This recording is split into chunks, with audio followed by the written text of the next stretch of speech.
Combating Glock switches across Jefferson County. We have team coverage as we looked into safety concerns. WVTM 13's Magdala Lusant sat down with District Attorney Danny Carr.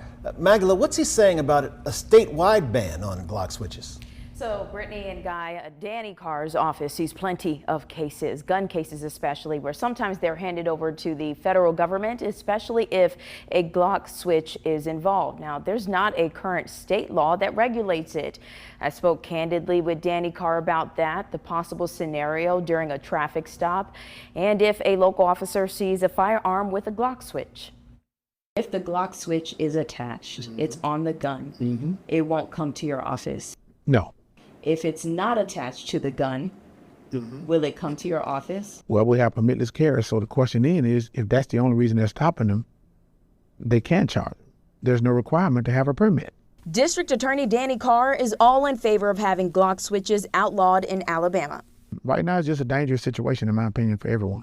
One case that has yet to make it to the DA's office is Jalen Patton. Last month, a BPD officer pulled him over on I-59-20. During the traffic stop, police say the 28-year-old ran away with a gun.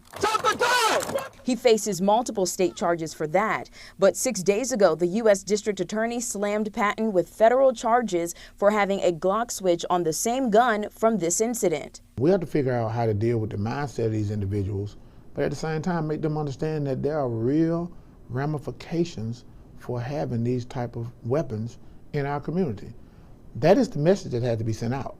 Just last week, the White House announced an executive order establishing an emerging firearms threats task force that will start looking into machine gun conversion devices. To create this task force that has to have a report within 90 days about 3D printing firearms and other things, a lot can happen in 90 days. We've already seen what happened a week ago. Correct. Does that really help Birmingham? You know, I can't say it does.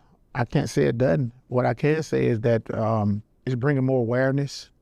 But the fact of the matter is, we have to figure out here locally how to deal with this issue. An even bigger issue still at hand is solving the 5 Points South mass shooting. 17 people were shot and 4 were killed. Law enforcement believes Glock switches were used. Carr says gun permits must come back. You don't have a permit requirement anymore, and you place the officers in danger, in my opinion. Because in that instance that we just talked about, a person can just drive off. And what if they're on their way to do harm to a significant other?